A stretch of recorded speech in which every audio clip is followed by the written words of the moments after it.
위자료가 20억 원이 인정됐어요. 2심에서. 근데 대법원에서 이거 문제 없다고 확정했습니다. 저는 이거 제일 큰 문제라고 생각합니다.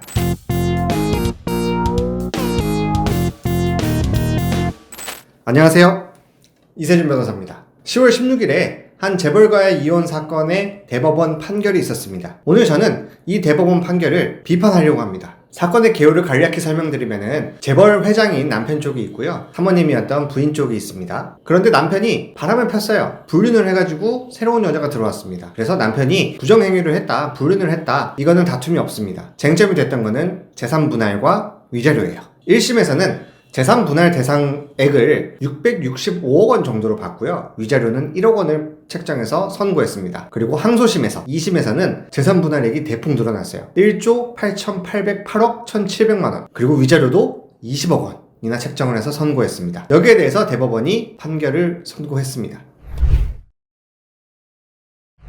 먼저 이혼 사건의 재산 분할에 대해서 살짝 설명드리면은, 재산 분할이란 거는 부부의 공동 재산을 나누는 겁니다. 이 부부는 경제 공동체이기 때문에 이 부부의 공동 재산은 얼마다 라고 정한 다음에 기여도에 따라서 이 재산을 형성하는데 남편 쪽이 몇 프로 정도 기여한 것 같고 부인 쪽이 몇 프로 정도 기여한 것 같다, 그래서 이걸 곱해서 서로 가져간다 라는 거예요. 그리고 주의해야 할 점은 재산 분할은 원칙적으로 남은 재산을 가지고 한다는 겁니다. 저도 이혼 사건을 많이 하지만은 재산 분할을 하려고 할 때 서로 자기가 끌어온 재산을 다 뭐 이때까지 얼마 썼고, 뭐 내가 뭐 할 때 뭐 썼고, 뭐 사줬고, 뭐 이때 뭐 갖고 왔고, 뭐 이런 거 다 얘기한단 말이에요. 근데 크게 의미 없어요. 재산 분할은 원칙적으로 결혼을 해서 사는 동안 쓴 건 쓴 거예요. 쓴 건 없어진 거지. 남은 재산을 나누는 게 재산 분할의 취지입니다. 그런데 이 사건에서 쟁점이 됐던 거는 부인 쪽의 아버지, 그러니까 처갓집에서 결혼을 할 때 300억 원을 지원해줬어요. 돈이 많으면은 부모가 자식 결혼하는데 지원해주는 것 자체가 뭐 위법이거나 뭐 나쁘거나 그런 건 아니잖아요. 돈이 많으니까 300억 원을 지원해줬어요. 그리고 300억 원을 받아서 남편 쪽에서는 이제 경영자니까 경영을 하면서 이 돈을 불려가지고 재산 분할 액수가 커지게 된 측면이 있습니다. 물론 다른 요소들도 있지만은 쟁점이 됐던 건 300억 원이에요. 2심에서는 어떻게 판단했었냐면은 이 300억 원 결국 처갓집의 지원이고, 이 처갓집이 권력자였잖아요. 전 대통령이었어요. 당시에 지원을 해줘가지고 이 대통령의 지원이 없었다면은 남편 쪽에서 이거를 경영할 수가 없었다, 불릴 수 없었다. 그래서 이거는 이 300억 원을 가지고 들어온 재산은 재산 분할 대상에 포함돼야 된다 라는 게 2심 판결의 논리였어요. 대법원에서는 어떻게 판단했냐, 처갓집의 지원, 돈뿐만 아니라 권력까지 활용해서 이 부부 사이의 재산, 기업이 큰 거는 부정하지 않아요.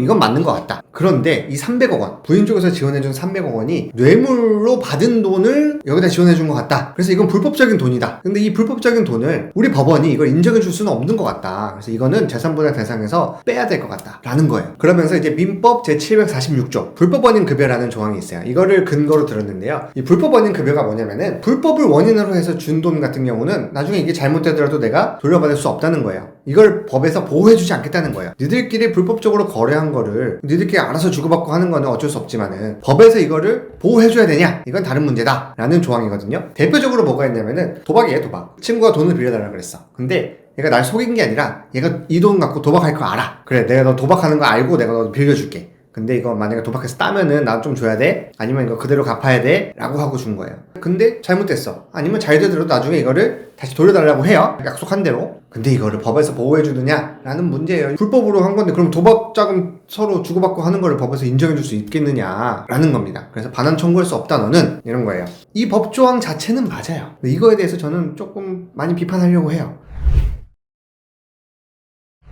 먼저 이 대법원 판결이 맞다라고 보는 시점에서는 어떤 논리를 필 수 있냐면은, 이 300억 원이 뇌물이라는 게 맞다라고 하면은 이거는 돌려받을 수 없는 돈이기도 하고, 그렇기 때문에 부부 공동재산에 기여한 것이라고 볼 수 없다. 이게 맞다. 왜냐? 이걸 인정하면은 그럼 불법 자금 유통하는 거를 우회적으로 법이 인정하는 게 아니냐, 이걸 용납해서 되겠느냐 라는 거예요. 저는 좀 생각이 달라요. 일단 이 돈이라는 거는 실체가 아니라 가치가 이동하는 겁니다. 예를 들어서 불법적인 돈이에요. 안 좋은 불법적인 도박을 해서 땄어요. 돈이 생겼어. 근데 이 돈으로 가지고 내가 백반집 가서 백반 사 먹어요. 그러면 이거 불법이냐 라는 거예요. 이 돈은 불법일 수 있지. 근데 돈이 이동하는 순간 이거는 이 돈이 아니라는 거예요. 이게 기본적인 원칙이거든요, 법에. 그래서 내가 돈을 빌렸는데 돈이 없어서 못 갚아요. 그러면은 내가 돈이 없어서 이거는 못 갚습니다 라고 하는 거는 안 통해요. 원래 인정해주지 않아요. 예를 들어 내가 자동차를 빌렸어요. 친구 자동차 빌려서 타다가 한강에 빠뜨렸어. 그럼 자동차가 없어지잖아요. 그러니까 이 자동차를 돌려줄 수 없는 거예요. 이걸 이제 이행불능이라고 하거든요. 근데 돈은 그냥 단순한 가치의 이동이기 때문에 이행불능이 존재하지 않아요. 마찬가지로 장인어른이 뇌물 받아서 불법적으로 얻은 돈이라고 하더라도 이 돈을 가지고 딴 데 쓰는 순간 이거는 가치가 이동했기 때문에 불법적인 돈이라고 할 수 있을까? 여기서 더 이상? 돈을 썼잖아요 이미. 이 쓰는 것 자체는 내 딸 결혼할 때 지원해준다, 이거 자체가 불법은 아니잖아. 민법 제746조 불법원인 급여에서도 명확히 규정하는 거는 급부의 원인, 그러니까 내가 돈을 준 원인이 불법이어야 된다는 거예요. 그래야 이 조항이 적용된다 라는 건데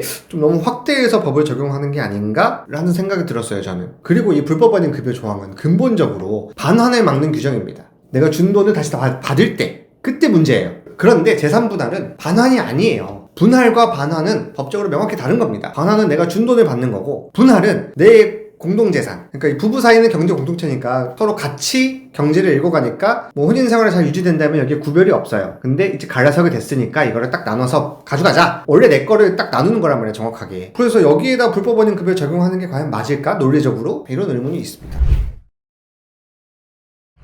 그리고 두 번째로는 이 장인어른 있잖아요. 장인어른 전 대통령 처벌받았습니다. 뇌물 받은 걸로 처벌받고 비자금 조성한 걸로 처벌받아서 추징금 다 냈어요 나라에다가. 법에서 판결로 당신은 이만큼 불법 자금을 환수해야 됩니다 라고 했고 그걸 다 환수해줬어요. 그러면 이제 더 이상 이 돈에 대한 불법성은 없어진 거 아닌가? 처벌 다 받았잖아요. 그걸 왜 자식한테까지 책임을 묻는다는 게 좀 받아들이기 어려워요 저는. 그리고 기존의 대법원 판례도 이 재산분할의 성격 자체가 단순히 재산분할하는 것도 있지만은 이혼하고 남은 상대방에 대한 청산과 부양의 목적도 있다 라고 명확히 판시를 했거든요. 그래서 이건 이혼 사건 하는 변호사 다 이 판례 쓰고 있을 거예요. 그러면 이 돈이 불법인 거는 불법인 거고 불법원인 급여일 수도 있겠다. 그래, 근데 그건 그거고 내가 이 가정생활에 기여한 건 또 다른 문제 아닌가? 라는 생각도 들어요. 심지어 이 눈으로는 존재하지 않거나 우리가 가치를 명확하게 측정할 수 없는 가사노동도 다 기여로 인정하잖아요. 당연히 기여인 거고 기여로 인정하기도 하고 실제 실무에서도 그렇게 돌아가고. 근데 내가 돈을 갖고 왔어. 이 돈, 너 자식은 어떤 돈인지 알 필요도 없고 알 수도 없을 수도 있고 결혼할 때 갖고 온 돈이고 이 돈을 가지고 기업 경영하는데 보태가지고 결국엔 잘 뿌려나갔잖아요. 그러면 기여도가 인정돼야 되지 않을까? 이 부분에 대해서 기여도도 문제고 재산분할 대상에도 포함돼야 되고, 저는 이게 조금 많이 대법원 판결이 좀 부당하다라고 생각을 합니다. 이거는 단순히 불쌍한 불륜의 피해자인 여성이 불쌍해서 보호해줘야 된다라는 게 아니에요. 법적으로 좀 이거 이상한 것 같다라는 겁니다. 그래서 이걸로 인해서 이제 이혼 소송이 많이 걱정이 돼요. 일반 사람들 이혼 소송 같은 경우는 이런 거 안 따졌거든요. 내가 결혼할 때 갖고 온 지원금 같은 경우는 그 비율에 따라서 기여도를 꽤 많이 인정이 되거든요. 그럼 이제 소송에서 어떻게 하겠어요? 이거 다 하나하나 이거 어떤 재산이야? 어떻게 갖고 온 거야? 불법으로 받은 돈 아니야? 다 따질 거란 말이에요. 그럼 소송은 훨씬 더 길어지겠죠. 실무에서도 문제가 될 것 같고 영향력이 상당할 것 같아요. 근데 논리적으로 납득도 안 가고 좀 많이 문제가 있는 판결인 것 같습니다. 그래서 저는 이 부분을 좀 비판하고 싶어요. 그리고 두 번째 쟁점은 뭐였냐면은 이 회장님 남편 쪽에서 이제 경영권을 좀 방어하려고 자기 형제들과 아니면 자기 자회사들한테 지분, 주식이랑 돈을 많이 줬어요. 그럼 이 준 돈 같은 경우 이거를 공동재산에 포함시켜야 되냐라는 문제입니다. 왜냐면 이 돈을 줄 때 부인 쪽 동의를 얻진 않았거든요. 그리고 이러한 부분에 대해서 대법원은 좀 새로운 기준을 제시했어요. 원래 기존에 있던 거는 혼인생활 중에 재산을 쓴 거를 과연 어떻게 산정을 해야 되냐라고 하면은 이 쓴 목적이 이 부부의 공동생활을 위해서냐, 부부재산은 공동재산이니까 이 돈을 썼을 때 부부의 공동생활을 위해 쓴 거면 이건 우리가 쓴 거다. 왜냐? 아까 처음에 말했듯이 재산분할 대상에 뭐는 안 들어간다고요? 우리가 이미 결혼생활하면서 쓴 돈은 안 들어가요. 그래서 빠져야 된다라는 거 원래 있던 법리예요. 그래서 실무에서는 어떻게 되냐면은 부부가 일군 재산이 있어요. 서로의 재산이 있는데 이 돈을 남편이 사업하다가 써가지고 다 날려먹었어. 근데 이 와이프도 남편이 사업하는데 이 돈을 갖다 쓴다는 건 알고 있었어요. 왜냐면 우리 같이 살아야 되니까 사업 잘 될 수도 있잖아요. 이런 거 같은 경우는 최종적인 재산분할 대상에 들어가지 않아요. 왜냐? 남편이 사업을 하는 거는 결국에 우리 부부가 잘 살려고 한 거잖아요. 잘 되면 같이 잘 살려고. 그러니까 이거는 공동생활에 쓴 거다. 이건 써서 없어진 돈이다 라고 보는 게 기존에도 계속 있었던 법리예요. 대법원에서 새로운 법리를 제시한 거는 이 부분이에요. 그럼 혼인 파탄 시점 이후, 그러니까 이 시점이란 거는 결국엔 판결을 내릴 때 어느 시점 잡아야 되거든요. 이 부분은 요때쯤 끝났다. 이 시점을 잡고 요때부터 이혼 판결 될 때까지 요 사이에 쓴 돈 어떻게 하느냐, 요것도 마찬가지다. 부부 공동생활을 위해 쓴 것 같으면은 이거는 재산분할 대상에서 빠지는 거고, 근데 남편이나 부인이 혼자 썼다, 혼자 개인의 이익을 위해 썼다 라고 평가되면은 이거는 재산분할 대상에 들어와야 된다, 마치 안 쓴 것처럼. 그러면 아니 혼인이 파탄이면 혼인이 끝난 건데, 이미 관계 다 끝난 건데 요 사이에 어떻게 공동재산 쓸 수 있느냐 라고 한다면 많아요. 애가 있으면 애한테 쓴 돈은 아무리 혼인 파탄이 돼도 애한테 쓴 거는 부부 공동생활을 위해 썼다고 볼 수 있는 거예요. 근데 대법원이 이렇게 정리하면서도 요 사건에서는 요런 법리가 적용될 수는 없다라고 했어요. 왜냐, 이 남편 쪽이 그 주식 한 330만 주 정도랑, 그리고 형제들과 자기 자회사들한테 거의 한 1,000억 정도를 썼거든요. 증여를 해줬어요. 일단 이 돈을 쓴 시점이 혼인 파탄 시점으로 잡은 날 이전이었어요. 다 이전이었고, 이 쓴 목적 자체도 이 경영권 승계를 위한 거다. 경영권 승계를 위해서 형제들의 주식을 받을 때, 아니면 형제들의 지원을 받을 때, 아니면 의결을 받을 때 그 대가로 준 거기도 하고, 자회사의 지분을 확보하기 위해서 쓴 돈이기도 하고, 그래서 이거는 경영권 확보의 목적으로 충분히 인정되고, 이 경영권이 안정적으로 확보되는 거는 이 재벌 부부라는 특성상 이 부부의 공동생활에 기여가 인정된다. 그래서 이건 공동생활을 위해 쓴 거다. 그래서 이거는 전부 다 재산분할에 산입될 수 없다 라고 했어요. 이미 쓴 거니까. 이거는 제가 좀 비판하고 싶지 않아요. 이건 좀 타당한 것 같아요. 이 재벌 부부, 이 부부의 특성상 이 경영권이 안정적으로 승계되는 거는 굉장히 중요한 요소일 테니까요.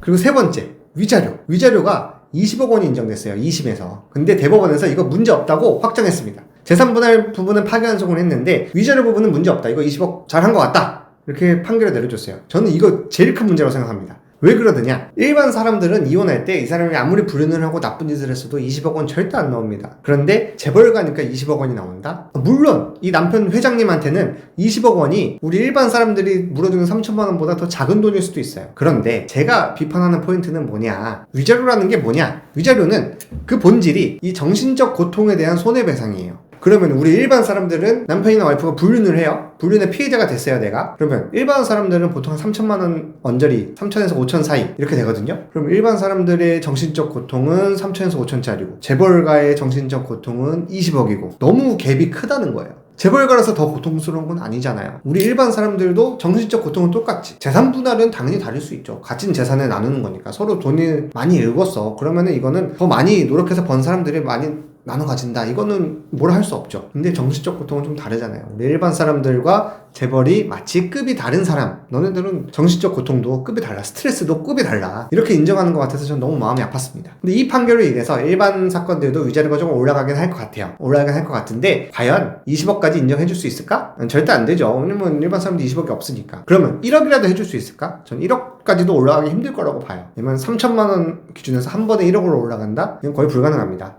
이거는 법의 형평성에도 맞지 않아요. 쉽게 생각해보면은 내가 어제 판결 받았으면 3천만 원인데 오늘 판결 받아가지고 1억 나오면은 갑자기 7천만 원이 늘어난 거잖아요. 그거는 운에 의해서 되는 거기 때문에 부당한 측면이 있죠.